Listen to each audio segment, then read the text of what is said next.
بنو سلطوں کا خوب چرچا کروں سلطوں کا، ہو کرم بہر خاک مدینہ۔ الحمدللہ رب العالمین والصلاة والسلام علی سید المرسلین، اما بعد فاعوذ باللہ من الشیطان الرجیم، بسم اللہ الرحمن الرحیم۔ الصلاة والسلام علیک یا رسول اللہ وعلی آلک واصحابک یا حبیب اللہ۔ الصلاة والسلام علیک یا نبی اللہ وعلی آلک واصحابک یا نور اللہ۔ میٹھے میٹھے اسلامی بھائیوں، نگاہیں نیچی کیے توجہ کے ساتھ بیان سننی ہے کہ لاپرواہی کے ساتھ سننے سے اس کی برکتیں زائل ہو جانے کا اندیشہ ہے۔ حدیث پاک کا خلاصہ ہے کہ مسلمان کی نیت اس کے عمل سے بہتر ہے۔ تو آئیے بیان کرنے کی اور بیان سننے کی بھی اچھی اچھی نیتیں کر لیتے ہیں۔ جتنی نیتیں زیادہ ہوگی اتنا انشاءاللہ ثواب بھی زیادہ ملے گا۔ انشاءاللہ اللہ تعالیٰ کی رضا کے لیے توجہ کے ساتھ اجتماع میں شرکت کریں گے۔ جب بھی سرکار نامدار مدینے کے تاجدار دو عالم کے مالک و مختار صلی اللہ علیہ وسلم کا نام نامی آئے گا تو اس پر انشاءاللہ درود پاک پڑھیں گے۔ صحابہ اور بزرگان دین کا نام آئے گا، رضی اللہ تعالی عنہ کہیں گے۔ امیر اہل سنت کا نام آئے گا تو دامت برکاتہم العالیہ کہیں گے۔ نیکی کی دعوت کو سنیں گے، عمل کی کوشش کریں گے، دوسروں تک پہنچائیں گے انشاءاللہ۔ حضرت سیدنا ابو حلیمہ معاذ رضی اللہ تعالی عنہ دعائے قنوت میں سرکار علی وقار مدینے کے تاجدار صلی اللہ تعالی علیہ وسلم پر درود پاک پڑھتے تھے۔ دعوت اسلامی کے اشاعتی ادارے مکتبۃ المدینہ کی مطبوعہ 1250 صفحات پر مشتمل کتاب بحر شریعت جلد اول صفحہ نمبر 655 پر صدر الشریعہ بدر الطریقہ حضرت علامہ مولانا مفتی محمد امجد علی اعظمی علیہ رحمۃ اللہ القوی فرماتے ہیں کہ نماز وتر کی تیسری رکعت میں دعائے قنوت کے بعد درود شریف پڑھنا یہ بہتر ہے۔ صلو علی الحبیب صلی اللہ تعالی علی محمد صلی اللہ تعالی علیہ وآلہ وسلم۔ ایک بزرگ کے پاس نماز کے بعد شیطان نے آ کر کہا، آپ نے یہ نماز صحیح نہیں پڑھی، لہذا دوبارہ پڑھ لیجئے۔ جواب دیا، میں ہرگز یہ نماز دوبارہ نہیں پڑھوں گا، کیونکہ جیسی میں پڑھ سکتا تھا ویسی پڑھ لی، اگر اس میں کمی رہ گئی تو میں اپنے رب عز و جل سے معافی مانگ لوں گا۔ شیطان نے کہا، نماز جیسی عظیم عبادت کے معاملے میں سستی مت کیجیے، یہ سستی کا موقع نہیں، آپ دوبارہ نماز پڑھ لیجئے۔ فرمایا، جو ہونا تھا وہ ہو گیا، میں یہ نماز دوبارہ نہیں پڑھوں گا۔ شیطان نے پھر کہا، دیکھیے میں آپ کی بھلائی کی خاطر نصیحت کر رہا ہوں، میں آپ کا خیر خواہ ہوں، اللہ کی بارگاہ میں آپ کا مقام و مرتبہ بہت بلند ہے، نماز ایک عظیم عبادت ہے، آپ جیسے نیک بندوں کو نماز کے معاملے میں ضد نہیں کرنی چاہیے۔ بزرگ نے شیطان کو زیر کرنے کے لیے کہا، چاہے کچھ بھی ہو جائے میں یہ نماز دوبارہ نہیں پڑھوں گا، رہی بارگاہ الہی میں بلندی مرتبے والی بات تو میں اس کی بارگاہ میں بلندی کے بجائے پستی پر ہی خوش ہوں۔ شیطان نے کہا، اللہ تعالیٰ ایسی نماز نہیں قبول فرماتا کہا میرا رب بہت کریم ہے، وہ اپنے کرم سے میرے اس ناقص عمل کو بھی قبول فرما لے گا۔ جو مجھ سے ہو سکتا تھا وہ میں نے کر لیا، اب قبول کرنا اس کا کام ہے۔ اب تو یہاں سے دفع ہو جا، میں تیرے وسوسوں میں آ کر کبھی بھی اس نماز کو دوبارہ نہیں لوٹاؤں گا۔ بالآخر جب شیطان نے اپنی ناکامی دیکھی تو ذلیل و خوار ہو کر واپس چلا گیا۔ خیال رہے ان بزرگ کی اسے سختی سے رد کرنے سے غرض یہ تھی کہ شیطان کو ذلیل کیا جائے، اس کے وسوسوں کو دفع کیا جائے اور اس کے رستے کو بند کر دیا جائے۔ یہ غرض نہیں تھی کرم خداوندی کے بہانے پر اعتماد کر لیا جائے کہ جیسی تیسی غلط نماز ادا کر لی جائے، اسی پر کفایت کر لی جائے اور دل کو تسلی دینے کے لیے کہا جائے کہ اللہ کریم بخش دے گا۔ میٹھے میٹھے اسلامی بھائیوں، یہ وسوسے کے عنوان کی ایک تمہید ہے کہ دیکھیے ایک تعداد ہے، بلکہ یوں کہا جائے کہ کون ایسا ہے جسے وسوسے نہیں آتے۔ تقریباً ہر شخص کو وسوسے آتے رہتے ہیں، چاہے وہ عبادات کے معاملات میں ہو، چاہے وہ غسل کے معاملے میں ہو، چاہے وضو کے معاملے کو لے لیں، چاہے نماز کے معاملے میں لے لیں۔ کسی کو وسوسہ آتا ہے کہ میں نے 2 رکعت پڑھی یا 4 پڑھی، میں نے 1 سجدہ کیا یا 2 سجدہ کیا، کپڑا پاک رہ گیا یا ناپاک رہ گیا، وغیرہ وغیرہ وسوسے آتے رہتے ہیں۔ ایمان میں بھی وسوسے آتے رہتے ہیں۔ تو آج انشاءاللہ عز و جل اس سنت و برے اجتماع کے اندر ہم وسوسے کے متعلق انشاءاللہ سنیں گے کہ آخر یہ وسوسہ ہے کیا، یہ وسوسہ جو آتا ہے ہمیں، یہ وسوسہ ہے کیا، یہ کیوں آتا ہے، اس کے لغوی معنی کیا ہے اور اس سے بچنے کا طریقہ کیا ہے۔ انشاءاللہ آج کے بیان میں ہم یہ سننے کی کوشش کریں گے انشاءاللہ۔ میٹھے میٹھے اسلامی بھائیوں، وسوسہ کہ لغوی معنی ہے دھیمی آواز۔ شریعت میں برے خیالات اور فاسد فکر یعنی بری سوچ کو وسوسہ کہتے ہیں۔ تفسیر بغوی میں ہے وسوسہ اس بات کو کہتے ہیں جو شیطان انسان کے دل میں ڈالتا ہے۔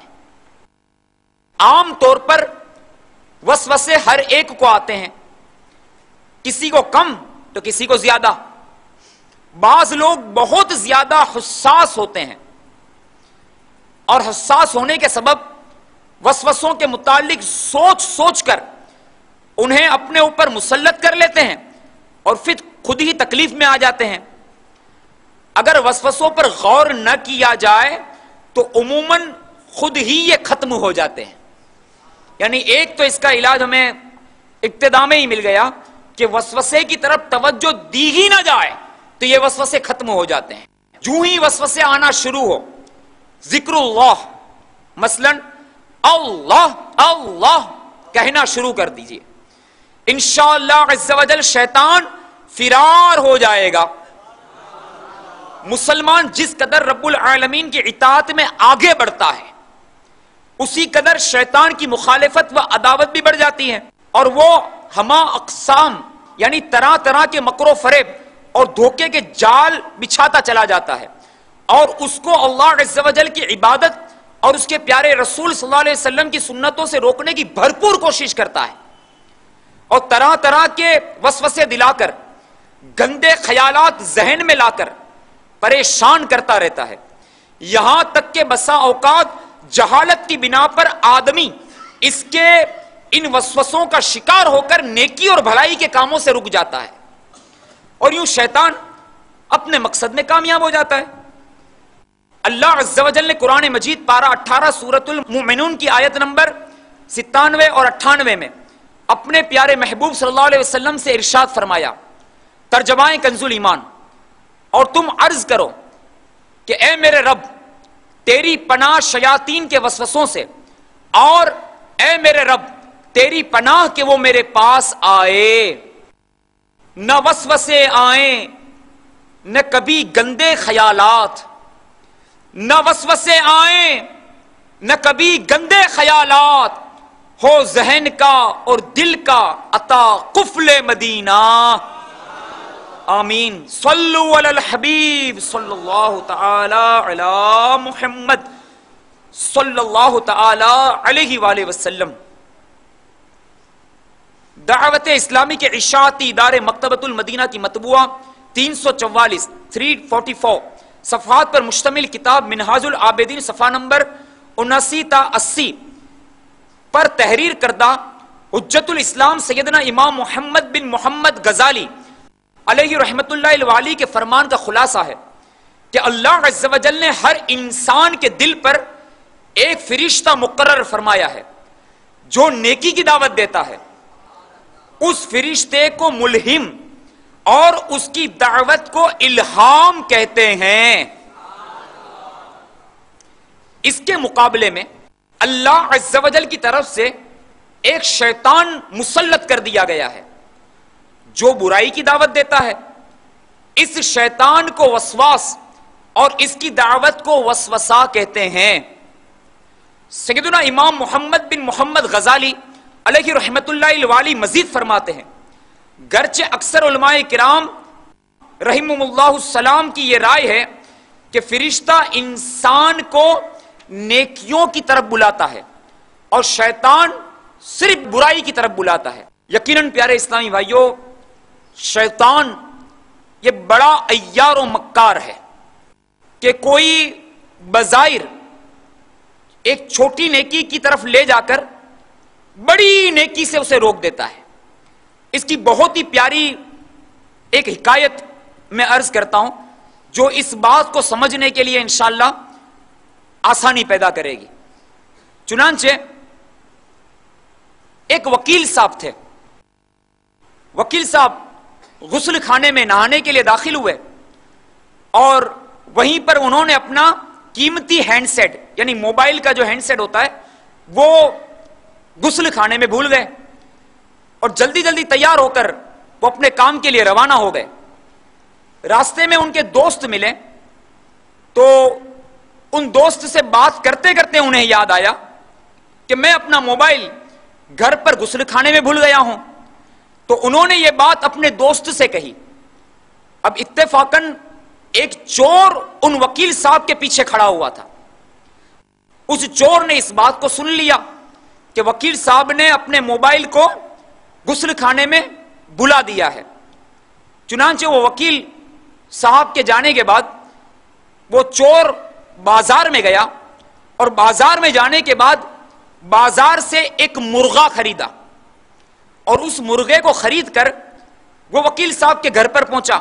گھر پر دستک دی تو ایک عمر رسیدہ خاتون دروازے پر آئی تو اس چور نے یوں کہا کہ یہ وکیل صاحب نے مرغا بھیجا ہے اور وکیل صاحب غسل خانے میں اپنا موبائل بھول گئے ہیں تو اس موبائل کو دے دیجئے۔ چنانچہ وہ عمر رسیدہ خاتون غسل خانے میں گئی اور جا کر اس موبائل کو لیا اور اس چور کے ہاتھ میں دے دیا۔ چور وہ مرغا دے کر وہاں سے روانہ ہو گیا۔ جب وقت رات کا قریب آیا تو وکیل صاحب اپنے گھر پر پلٹ کر آئے۔ آنے کے بعد وکیل صاحب نے پوچھا کہ میرا موبائل کہاں گیا؟ تو گھر والوں نے کہا کہ موبائل تو ہم نے آپ کے پاس بھیج دیا ہے اور آپ نے یہ مرغا بھی ہمیں بھیجا تھا۔ تو وکیل صاحب کہنے لگے کہ میں نے تو کوئی مرغا بھیجا ہی نہیں ہے اور نہ ہی میں نے کسی کو موبائل لینے کے لیے بھیجا ہے۔ بات سامنے آ گئی کہ ہو نہ ہو یہ معاملہ کسی چور نے کر لیا ہے۔ بہرحال جب صبح ہوئی تو وکیل صاحب پھر اپنے کام سے روانہ ہو گئے۔ شام کے وقت میں ان کے واپس آنے کا معمول تھا۔ اس سے پہلے ہی پھر اس چور کا جو بھائی تھا وہ بھی چور تھا، وکیل صاحب کے گھر پر وہ پہنچا اور جانے کے بعد وکیل صاحب کے گھر پر دستک دی اور جا کر کہنے لگا کہ مرغا دے دیجئے، خوشخبری ہے، اور خوشخبری یہ ہے جس نے موبائل چوری کیا تھا وہ چور مل چکا ہے اور وکیل صاحب نے مرغے کو گواہی دینے کے لیے کورٹ میں بلایا ہے۔ اب گھر والے سمجھے کہ واقعی مل گیا ہوگا اور وکیل صاحب نے بلایا ہوگا تو انہوں نے مرغا اٹھایا اور اٹھا کر ان کے ہاتھ میں دے دیا، یعنی چور کے ہاتھ میں دے دیا، اور چور نے اس مرغے کو لیا اور مرغا لے کر وہاں سے فرار ہو گیا۔ وکیل صاحب پھر گھر پر آئے، آنے کے بعد پھر گفتگو نکلی، گھر والے مبارک دینے لگے کہ مبارک آپ کا اتنا قیمتی ہینڈ سیٹ تھا اور وہ آپ کو مل گیا۔ وکیل صاحب کہنے لگے کہ مجھے تو کوئی ملا نہیں ہے۔ تو کہا کہ ہمیں تو یہ خبر ملی کہ موبائل کا ہینڈ سیٹ جو تھا وہ مل گیا اور ساتھ میں مرغا بھی آپ نے بلایا تھا۔ تو وکیل صاحب تھے تو سمجھدار، آپ سٹپٹا کر رہ گئے کہ ہو نہ ہو چور پہلے مرغا دکھایا اور موبائل لے گیا اور پھر بعد میں مرغا بھی لے کر چلا گیا۔ تو پیارے اسلامی بھائیوں، اس حکایت کو نقل کرنے کے بعد علماء فرماتے ہیں کہ بالکل یہ مثال شیطان پر صادق آتی ہے کہ وہ اسی طرح سے کسی ایک چھوٹی نیکی کی طرف مائل کرتا ہے اور اس کے بعد وہ چھوٹی نیکی کی طرف مائل کرا کے ایک بہت بڑی نیکی سے اسے دور کر دیتا ہے، اور چھوٹی نیکی میں بھی وہ کسی نہ کسی طرح سے کوشش کرتا ہے کہ وہ بھی ضائع ہو جائے۔ تو یہ شیطان کے ایک مکر کی طرف اشارہ کیا گیا ہے کہ یہ شیطان اس قدر عیار و مکار ہوتا ہے۔ مرکات میں کچھ یوں ہے، کسی انسان کا بچہ پیدا ہوتا ہے، اسی وقت ابلیس کے یہاں بھی بچہ پیدا ہوتا ہے، جسے فارسی میں حمزاد اور عربی میں وسواس کہتے ہیں۔ حضرت سیدنا عبداللہ بن مسعود رضی اللہ تعالیٰ عنہ سے روایت ہے کہ مدینے کے تاجدار صلی اللہ تعالیٰ علیہ وآلہ وسلم نے ارشاد فرمایا کہ تم میں سے کوئی ایسا نہیں جس کا ایک ساتھی جن یعنی شیطان اور ایک ساتھی فرشتہ مقرر نہ ہو۔ لوگوں نے دریافت کیا، یا رسول اللہ صلی اللہ تعالیٰ علیہ وسلم کیا آپ پر بھی؟ ارشاد فرمایا مجھ پر بھی، لیکن اللہ عز و جل نے مجھے اس پر مدد دی جس سے وہ شیطان مسلمان ہو گیا، اب وہ مجھے بھلائی ہی کا مشورہ دیتا ہے۔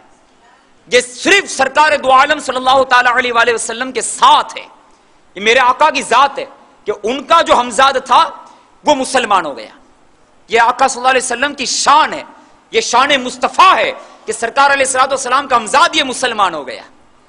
تو میرے شیخ طریقت امیر علیہ سنت فرماتے میٹھے میٹھے اسلامی بھائیوں، یہ ذہن میں رہے کہ صرف سرکار مدینہ صلی اللہ علیہ وسلم کا حمزاد ہی مسلمان ہوا، باقی سبھی کے حمزاد پکے کافر ہیں۔ بہرحال ہم پر ایک ایسا شیطان مسلط ہے جو کہ کٹر کافر ہے، اور وہ ہمیں وسوسہ دلاتا ہے اور ہر وقت ہماری مخالفت و عداوت میں لگا رہتا ہے۔ وسائل بخشش میں آپ لکھتے ہیں مجھے نفس ظالم پہ کر دیجئے غالب، مجھے نفس ظالم پہ کر دیجئے غالب، ہو ناکام حمزاد یا غوث اعظم، صلو علی الحبیب صلی اللہ تعالی علی محمد صلی اللہ تعالی علیہ وآلہ وسلم۔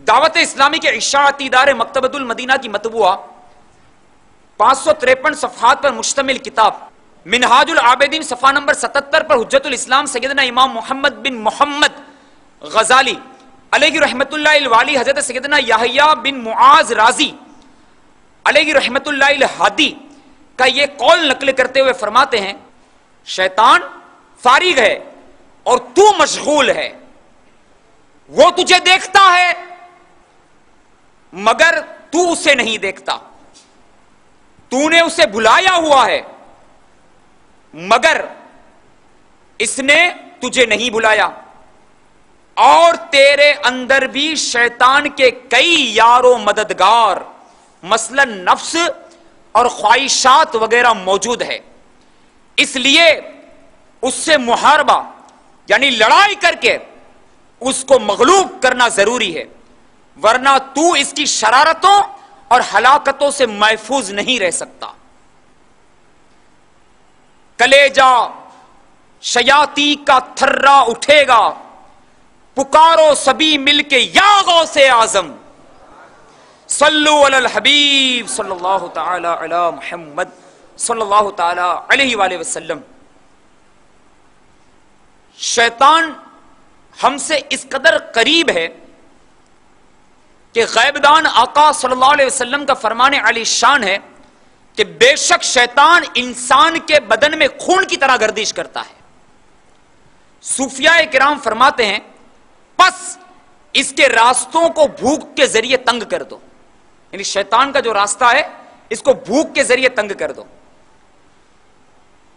زیادہ کھانے کے 6 تشویشناک نقصانات، یعنی جو پیٹ بھر کے زیادہ کھاتے ہیں اس کے کیا نقصانات ہیں. جو ڈٹ کر کھاتا ہے وہ غور فرما لے کہ شیطان سے کس قدر پیچھا چھڑائے گا. حجت الاسلام سیدنا امام محمد بن محمد غزالی علیہ رحمۃ اللہ الوالی فرماتے ہیں کہ منقول ہے زیادہ کھانے سے 6 برائیاں ہیں. نمبر 1، دل سے خوف خدا چلا جاتا ہے. اللہ اکبر، یہ کیا کم برائی ہے کہ دل سے اللہ کا خوف چلے جانا. یعنی زیادہ کھانے سے اللہ کا خوف دل سے چلا جاتا ہے، یہ پہلی برائی. نمبر 2، مخلوق خدا پر رحم کا جذبہ یعنی ہمدردی دل سے نکل جاتی ہے، کیونکہ ایسا شخص یہ سمجھتا ہے کہ میری طرح سبھی پیٹ بھرے ہوئے ہیں. یعنی میری طرح سب کے پیٹ بھرے ہوئے ہیں، یہی سمجھتا رہتا ہے جو پیٹ بھر کے کھاتا ہے. نمبر 3، عبادت بھاری پڑ جاتی ہے. نمبر 4، وعظ و نصیحت سنت و بھرا بیان سن کر دل میں نرمی پیدا نہیں ہوتی. نمبر 5، اگر خود مبلغ ہے اور بیان اور حکمت کی باتیں کرتا ہے تو لوگوں کے دلوں پر اس کا اثر نہیں پڑتا. نمبر 6، طرح طرح کی بیماریاں جنم لیتی ہے. ذوق نعت میں یہ شعر لکھا ہے، اللہ تبارک و تعالیٰ کی بارگاہ میں یہ دعا ہے، آئیے مل کے کرتے ہیں. یا الہی بھوک کی دولت سے مالا مال کر، یا الہی بھوک کی دولت سے مالا مال کر، 2 جہاں میں اپنی رحمت سے مجھے خوشحال کر. آمین بجاہ النبی کی الامین صلی اللہ تعالی علیہ وآلہ وسلم. صلو علی الحبیب صلی اللہ تعالی علی محمد. بھوک کے فوائد اور زیادہ کھانے کے نقصانات کی تفصیلی معلومات کے لیے فیضان سنت جلد اول کے باب پیٹ کا کفل مدینہ کا مطالعہ کیجیے. یہ فیضان سنت جلد اول کا یہ ایک باب ہے. فیضان سنت آپ لے لیں گے تو انشاءاللہ اس میں یہ باب شامل ہوگا. بے شمار اس میں بھوک کے فضائل دیے گئے ہیں. بہت پیاری کتاب ہے، امیر اہل سنت کی یہ کتاب ہے، اسے حاصل کریں انشاءاللہ. اللہ عز و جل نے جب شیطان کو مردود قرار دیا تو اس نے انسان سے دشمنی کا اعلان کر دیا. اس کا قول قرآن مجید میں پارہ 8 سورۃ الاعراف آیت نمبر 16 اور 17 میں اس طرح نقل کیا گیا. ترجمہ کنز الایمان، شیطان بولا تو قسم اس کی کہ تو نے مجھے گمراہ کیا، میں ضرور تیرے سیدھے راستے پر ان کی طاق میں بیٹھوں گا، پھر ضرور میں ان کے پاس آؤں گا، ان کے آگے اور ان کے پیچھے اور داہنے اور بائینے سے، اور تو ان میں اکثر کو شکر گزار نہ پائے گا. صلو علی الحبیب صلی اللہ علی محمد صلی اللہ تعالی علیہ وآلہ وسلم. ہمارے پیارے آقا مدینے والے مصطفیٰ صلی اللہ علیہ وسلم کا فرمان حفاظت نشان ہے. تم میں سے کسی کے پاس شیطان آتا ہے تو اس سے کہتا ہے فلاں چیز کس نے پیدا کی، فلاں کس نے، یہاں تک کہ کہتا ہے کہ تمہارے رب کو کس نے پیدا کیا. جب اس حد تک پہنچے تو اعوذ باللہ پڑھ لو اور اس سے باز رہو. مفسر شہیر حکیم الامت حضرت مفتی احمد یار خان علیہ رحمت اللہ الحنان اس حدیث پاک کے تحت فرماتے ہیں، یعنی اس کا جواب سوچنے کی کوشش بھی مت کرو ورنہ شیطان سوال در سوال کرے گا. اعوذ باللہ پڑھ کر اسے بھگا دو. ہر سوال کا جواب نہیں دیا جاتا. رب عز و جل نے شیطان کے سجدہ نہ کرنے پر اس کے دلائل کا جواب نہ دیا، بلکہ فرمایا تو جنت سے نکل جا۔ اللہ تبارک و تعالیٰ نے فرمایا کہ جنت سے نکل جا۔ خیال رہے کہ اعوذ باللہ، یعنی مکمل یوں پڑھ لے، اعوذ باللہ من الشیطان الرجیم پڑھنا دفع شیطان کے لیے اکسیر ہے، یعنی جب بھی وسوسہ آئے تو یہ اعوذ باللہ من الشیطان الرجیم یہ پڑھ لینا چاہیے، اس سے شیطان بھاگ جاتا ہے۔ میٹھے میٹھے اسلامی بھائیوں، معلوم ہوا کہ جب بھی وسوسہ آئے اعوذ باللہ من الشیطان الرجیم پڑھ کر اس کو دفع کرنا چاہیے۔ وسوسہ آنے کی صورت میں قرآن پاک میں بھی اللہ عز و جل کی پناہ مانگنے کا حکم دیا گیا ہے، چنانچہ پارہ 9 سورۃ الاعراف کی آیت نمبر 200 میں ارشاد ہوتا ہے، ترجمہ کنز ایمان، اور اے سننے والے اگر شیطان تجھے کوئی کوچا یعنی وسوسہ دے تو اللہ عز و جل کی پناہ مانگ، بے شک وہی سنتا جانتا ہے۔ مجھ کو دے دے پناہ شیطان سے یا اللہ، مجھ کو دے دے پناہ شیطان سے، اس سے ایمان میرا بچا یا رب۔ صلو علی الحبیب صلی اللہ تعالی علی محمد صلی اللہ تعالی علیہ وآلہ وسلم۔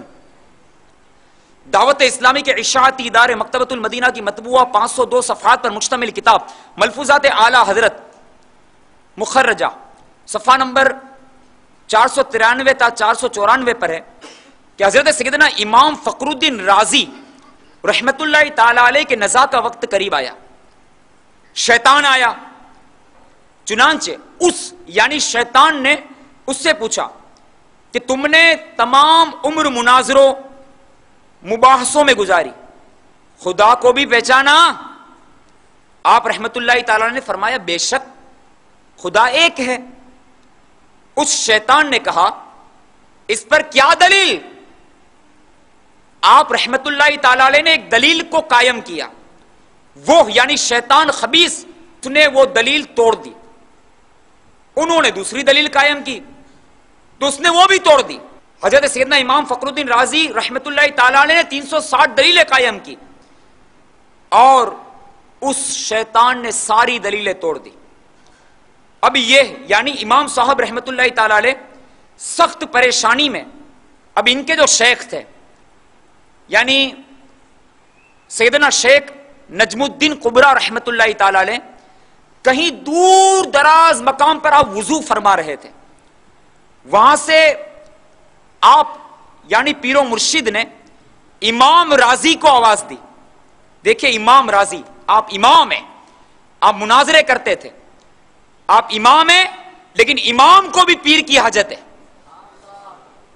تو آپ نے اپنے مرید امام رازی کو آواز دی، اور کیا آواز دی؟ یہ کیوں نہیں کہہ دیتا کہ میں نے خدا کو بغیر دلیل کے ایک مانا ہے؟ سبحان اللہ۔ میٹھے میٹھے اسلامی بھائیوں، دیکھا آپ نے کہ شیطان کس انداز پر وار کرتا ہے، اگر اس کی بات پر دھیان دیا جائے تو پھر یہ پیچھے پڑ جاتا ہے۔ اس کو نو لفٹ کرنا، اس کے وسوسوں کی طرف توجہ نہ کرنا ہی وسوسے کا علاج ہے۔ نیز اللہ عز و جل سے ہر دم شیطان کی شرارتوں سے پناہ مانگتے رہنا چاہیے۔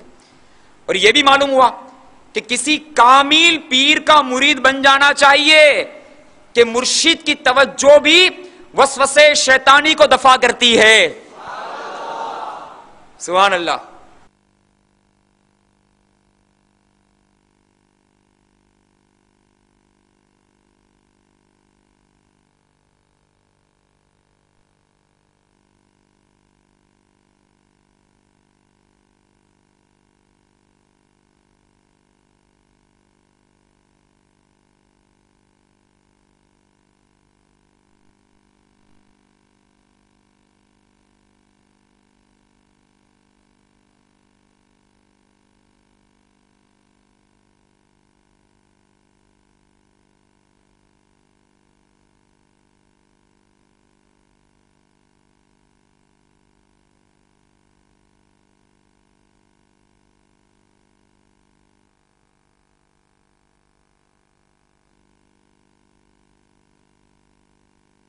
کون پختہ ہے، اطاعت الہی میں کون آگے بڑھ رہا ہے، فرمان مصطفیٰ صلی اللہ علیہ وسلم کی بجاوری کون کر رہا ہے، تو شیطان اسے زیادہ بہکاتا ہے کہ اس کے پاس ایمان ہے، اس کے پاس دولت ہے، ایمان کی دولت ہے، تو زیادہ کوشش کرتا ہے۔ اللہ تبارک و تعالی ہم سب کے ایمان کی حفاظت فرمائے۔ ہے عطار کو سلب ایمان کا دھڑکا، بچا اس کا ایمان بچا غوث اعظم، صلو علی الحبیب صلی اللہ تعالی علی محمد صلی اللہ تعالی علیہ وآلہ وسلم۔ شیطان تقدیر کے معاملے میں بھی دل میں وسوسے ڈالتا رہتا ہے۔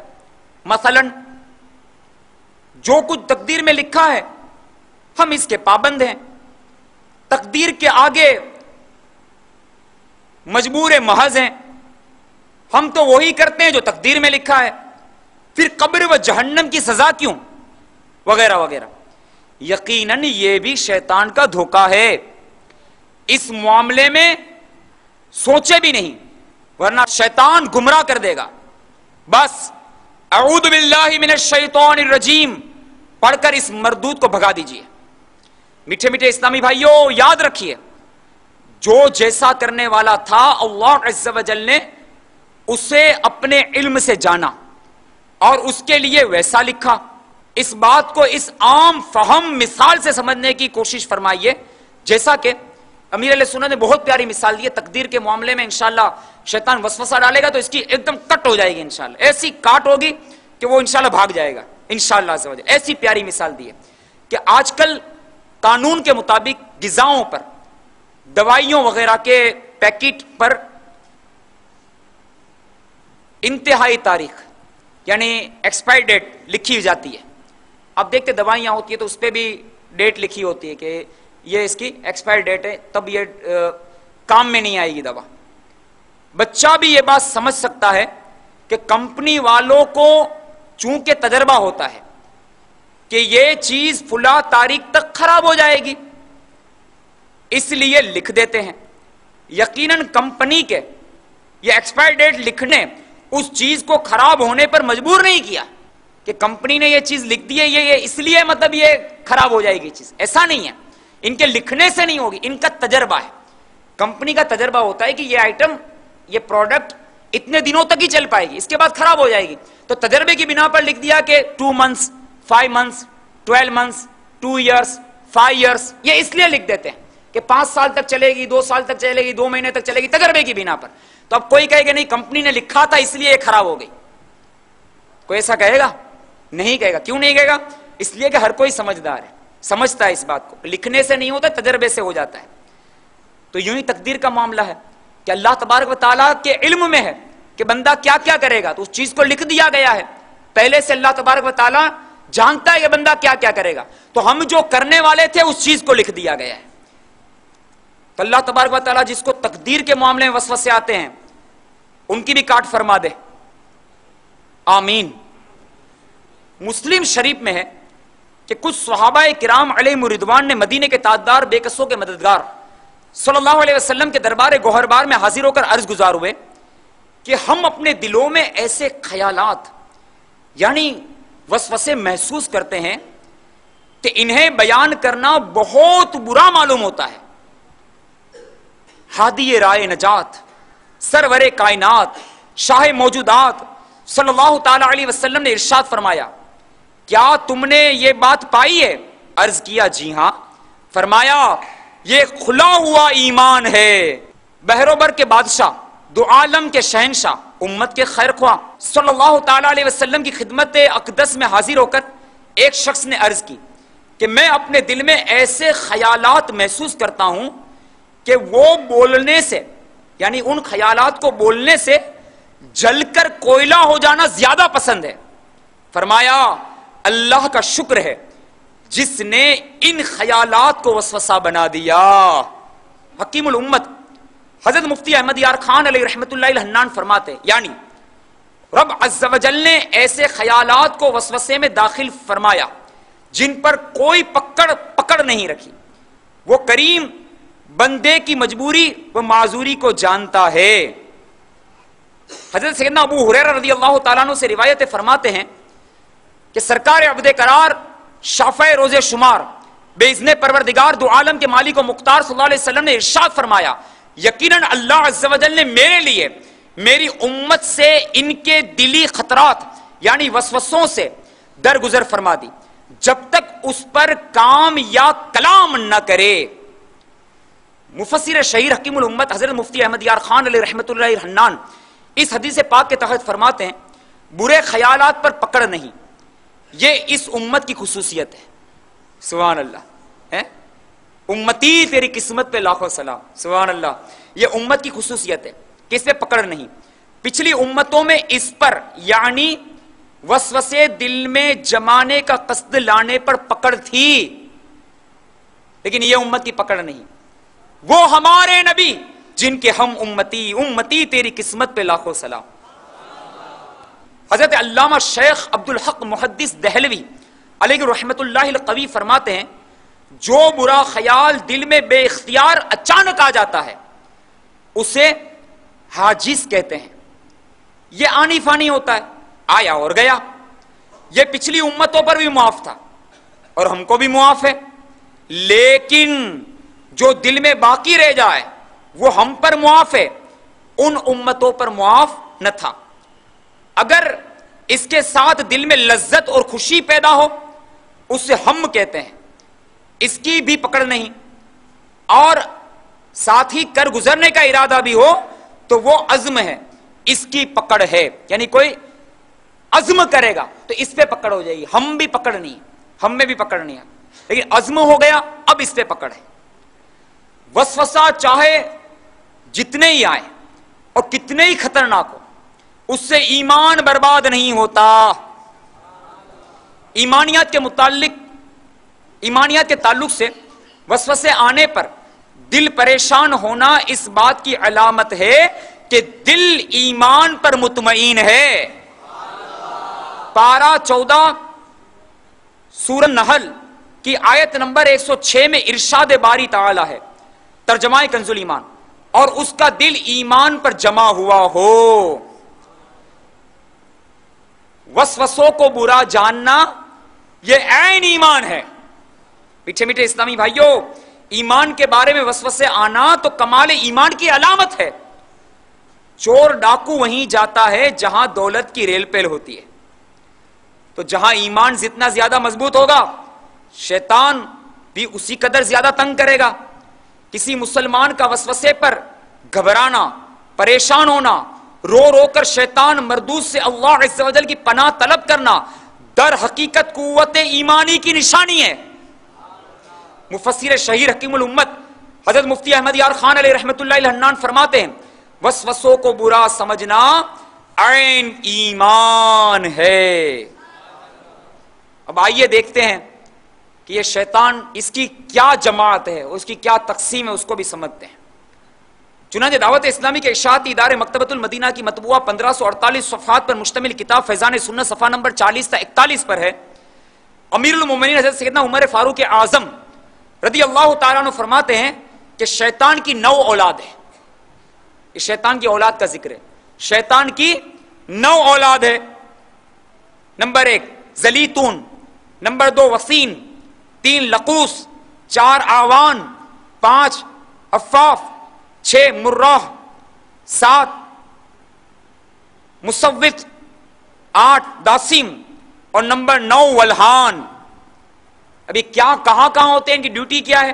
نمبر 1 زلیتون، یہ بازاروں میں مقرر ہے اور وہاں اپنا جھنڈا گاڑے رہتا ہے۔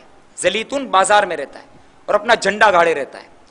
نمبر 2 وسین، اس کی لوگوں کو ناگہانی آفتوں میں مبتلا کرنے کی ڈیوٹی ہے۔ 3 لقوس، آتش پرستوں پر متعین ہے، یعنی جو آگ کی پوجا کرنے والے ہوتے ہیں ان پر یہ مقرر ہے۔ 4 آوان، یہ حکمرانوں پر مقرر ہوتا ہے، حکمران جو ہوتے ہیں ان کے ساتھ رہتا ہے۔ 5 حفاف، یہ شرابیوں جو ڈرنکرز ہوتے ہیں، شرابی ہوتے ہیں، ان کے ہمراہ رہتا ہے۔ 6 مراح، گانے باجے بجانے والوں پر مقرر رہتا ہے، اللہ تعالیٰ میں اس سے بچائے۔ نمبر 7 مصوت، افواہیں عام کرنے کی ذمہ داری پر یہ مامور ہے، لوگوں کی زبانوں پر افواہیں جاری کروا دیتا ہے اور اصل حقیقت سے لوگوں کو بے خبر کر دیتا ہے۔ نمبر 8، داسم، یہ گھروں میں ڈیوٹی دیتا ہے۔ اگر صاحب کھانا گھر میں داخل ہو کر سلام نہ کرے اور نہ بسم اللہ پڑھ کر قدم رکھے تو یہ ان گھر والوں کو آپس میں لڑوا دیتا ہے۔ تو نیت کرے آج کے ہفتہ وار اجتماع میں کہ جب بھی گھر میں داخل ہوں گے انشاءاللہ عز و جل سلام کر کے اور بسم اللہ الرحمن الرحیم پڑھ کے داخل ہوں گے انشاءاللہ عز و جل۔ نمبر 9، اس کا نام ہے ولحان۔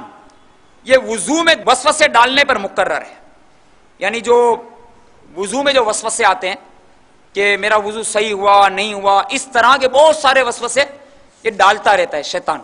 تو یہ ولحان جو ہے وضو میں وسوسے ڈالتا ہے، اس کی ذمہ داری ہے۔ اب وسوسوں کا کچھ علاج بھی سن لیتے ہیں۔ حضرت سیدنا عمر بن عبدالعزیز رضی اللہ تعالیٰ عنہ سے منقول ہے کہ کسی نے اللہ عز و جل سے دعا کی، یا اللہ مجھے بنی آدم یعنی انسان کے دل میں، یعنی آدمی کے دل میں شیطان کے وساوس ڈالنے کا طریقہ دکھا دے، یعنی شیطان کس طریقے وسوسہ ڈالتا ہے وہ مجھے دکھا دے۔ اس نے خواب میں دیکھا کہ ایک شیشے کی طرح کا آدمی ہے جس کے اندر باہر سب آر پار نظر آ رہا ہے، اس کے کاندھے اور کان کے درمیان شیطان مینڈک کی شکل میں بیٹھ کر اپنی طویل یعنی لمبی باریک سونڈ کو کاندھے سے اس کے دل میں داخل کیے وسوسے ڈالتا رہتا ہے۔ جب جب وہ آدمی اللہ کا ذکر کرتا ہے شیطان پیچھے ہٹ جاتا ہے۔ میٹھے میٹھے اسلامی بھائیوں، معلوم ہوا کہ ذکر اللہ وسوسوں کا بہترین علاج ہے، کیونکہ شیطان ذکر الہی عز و جل سے دور بھاگتا ہے۔ ہمارے میٹھے میٹھے آقا مکی مدنی مصطفیٰ صلی اللہ علیہ وسلم کا کوئی لمحہ کوئی سانس ذکر اللہ سے خالی نہ رہتا۔ ہمیں جب جب موقع ملے بلا ضرورت منہ بند کیے رہنے کے بجائے اللہ اللہ کرتے ہیں یا درود شریف پڑھتے رہنا چاہیے۔ انشاءاللہ اس طرح ثواب کا میٹر چلتا رہے گا اور شیطان بھی کمزور سے کمزور تر ہوتا چلا جائے گا۔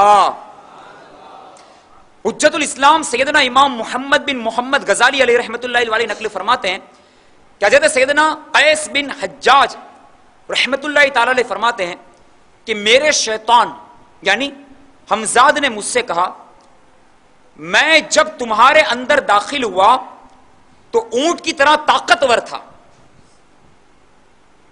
اور اب چڑیا کی طرح کمزور ہوں۔ میں نے پوچھا کیوں؟ کہنے لگا تم اللہ کا ذکر کے ذریعے مجھے پگھالتے رہتے ہو، یعنی تم اللہ کا ذکر کرتے ہو تو میں پگھلتا رہتا ہوں، اور ہاتھی کے جیسا گھسا تھا اور نکل اب میں بالکل چڑیا کی طرح ہو گیا ہوں۔ سبحان اللہ۔ بہرحال یاد الہی سے غفلت اچھی چیز نہیں۔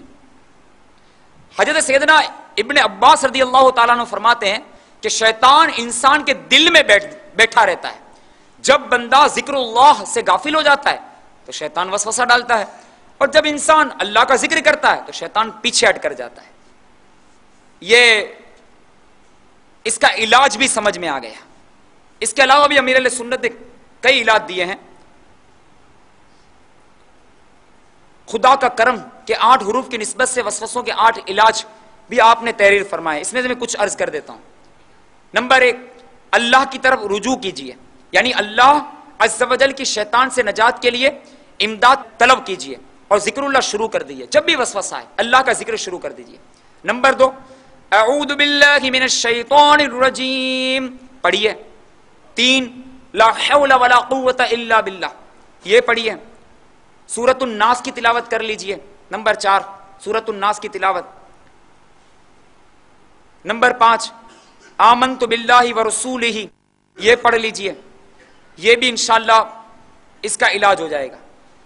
مزید بہت سارا، ابھی تو بہت مختصر یہاں پر عرض ہوا ہے، بہت ساری چیزیں ہیں کہ رکعتیں ہم بھول جاتے ہیں وغیرہ وغیرہ، تو یہ معلومات کے لیے وسوسے اور ان کا علاج، وسوسے اور ان کا علاج یہ مکتبۃ المدینہ پر آ چکا ہے، تو جاتے وقت حاصل کیجئے، زیادہ تعداد میں حاصل کیجئے اور اسے خود پڑھیے، اپنے پاس ہمیشہ ایک تو رکھیے، کہ جب بھی آ جائے تو یہ وسوسے کے لیے یہ بہترین ایک ٹیبلٹ ہے، اس کا علاج ہے، وہ دوسروں کو بھی دیجئے، جو پڑھے گا انشاءاللہ عز و جل اس کا ثواب ہمیں ملتا رہے گا انشاءاللہ. اور ضرورت ہے، امت کو اس چیز کی ضرورت تھی الحمدللہ. تو امیر علیہ سنت نے کرم فرمایا اور اتنا پیارا اور آسان انداز میں ہمیں رسالہ عطا فرما دیا، اسے خوب عام کیجئے. اللہ تعالیٰ عام کرنے کی توفیق ہمیں عطا فرمائے. صلو علی الحبیب صلی اللہ علیہ محمد صلی اللہ علیہ وسلم. میٹھے میٹھے اسلامی بھائیوں، بیان کو اختتام کی طرف لاتے ہوئے سنتوں کی فضیلت اور چند سنتیں اور آداب بیان کرنے کی سعادت حاصل کرتا ہوں. تاجدار رسالت، شہنشاہ نبوت، مصطفیٰ جان رحمت، شمع بزم ہدایت، نوشہ بزم جنت صلی اللہ تعالی علیہ وآلہ وسلم کا فرمان جنت نشان ہے. جس نے میری سنت سے محبت کی اس نے مجھ سے محبت کی، اور جس نے مجھ سے محبت کی وہ جنت میں میرے ساتھ ہوگا. ہر مدنی پھول کو سنت رسول مقبول علی صاحب الصلاۃ والسلام پر محمول نہ فرمائیے کہ ان میں سنتوں کے علاوہ بزرگان دین رحمہم اللہ المبین کے منقول مدنی پھولوں کا بھی شمول ہے. جب تک یقینی طور پر معلوم نہ ہو کسی عمل کو سنت رسول نہیں کہہ سکتے. کاش جنت البقیع ملے کہ 15 حروف کی نسبت سے سونے جاگنے کے 15 مدنی پھول، اس میں سے انشاءاللہ کچھ ہم سننے کی کوشش کریں گے انشاءاللہ، اور یاد بھی رکھیں گے انشاءاللہ، اور عمل بھی کریں گے انشاءاللہ. تو آج سے یاد رکھیں اور عمل میں لائیں انشاءاللہ. نمبر 1، سونے سے پہلے بستر کو اچھی طرح جاڑ لیں تاکہ کوئی موذی کیڑا وغیرہ ہو تو نکل جائے. نمبر 2، سونے سے پہلے یہ دعا پڑھی ہے، اللہم بسمک اموت و احیا. ترجمہ، اے اللہ عز و جل، میں تیرے نام کے ساتھ مرتا ہوں اور جیتا ہوں، یعنی سوتا اور جاگتا ہوں. نمبر 3، عصر کے بعد نہ سوئیں کہ عقل زائل ہو جانے کا خوف ہے. فرمان مصطفیٰ صلی اللہ علیہ وسلم ہے، جو شخص عصر کے بعد سوئے اور اس کی عقل جاتی رہی تو وہ اپنے ہی کو ملامت کریں. نمبر 4، دوپہر کو کچھ دیر لیٹنا مستحب ہے. صدر الشریعہ بدر الطریقہ حضرت علامہ مولانا مفتی امجد علی اعظمی رحمۃ اللہ تعالی علیہ فرماتے ہیں، غالباً یہ ان لوگوں کے لیے ہوگا جو شب بیداری کرتے ہیں، رات میں نمازیں پڑھتے ہیں، ذکر الہی کرتے ہیں، یا کتب بینی یا مطالعے میں مشغول رہتے ہیں. جب نیند سے بیدار ہوں یہ دعا پڑھیں.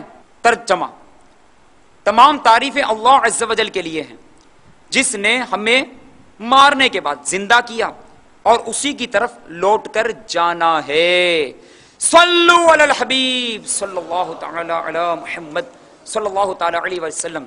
میں مبلغ بنوں سنتوں کا،